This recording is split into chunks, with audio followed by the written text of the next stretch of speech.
అందరికీ నమస్తే అండి. ఈ పూట మన వీడియో ఏమంటే తిరుపతిలో మన అభిమానుల్లో ఒకరు వాళ్ళ ఇంట్లో శుభ సందర్భాన్ని బట్టి నన్ను ఇన్వైట్ చేశారంటే ఏమంటే ఇక్కడ చూస్తున్నారు కదా జంట వాళ్ళకి 50వ పెళ్లి రోజు సందర్భంగా ఈ విధంగా ఫంక్షన్ అది ఏర్పాటు చేసుకున్నారు. దానికని నన్ను ఇన్వైట్ చేశారు. అక్కడికి వెళ్ళాము. ఆ దంపతులకి ఇద్దరికి మేమిద్దరు పాదాలకు నమస్కారం చేసుకున్నాము. ఆ దంపతులు ఇద్దరు నన్ను బిడ్డగా భావిస్తారు.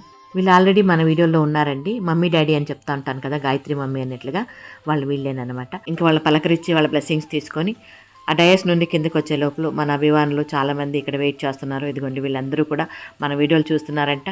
వాళ్ళు మాట్లాడుతూ ఉంటే వాళ్ళ మాట తీరు అసలు నాకైతే మాత్రము కొండంతగా అనిపించిందండి. మీరందరూ కూడా ఇంత అభిమానంగా మన వీడియోలు చూస్తున్నారు కాబట్టి నేను ఇవన్నీ కూడా చేయగలుగుతున్నానండి. ఇదేదో మిమ్మల్ని పొగడాలని కాదు, కానీ నా మనస్ఫూర్తిగా నా మనసులో ఉన్న మాట అండి. అందరినీ అభిమానంగా పలకరిస్తూ అక్కడ భోజనం చేసుకొని దాని తర్వాత బయలుదేరేశానండి. ఇది ఇప్పుడు మన చిన్న వీడియో. నచ్చితే లైక్ చేయండి. ఓకేనా? Thank you.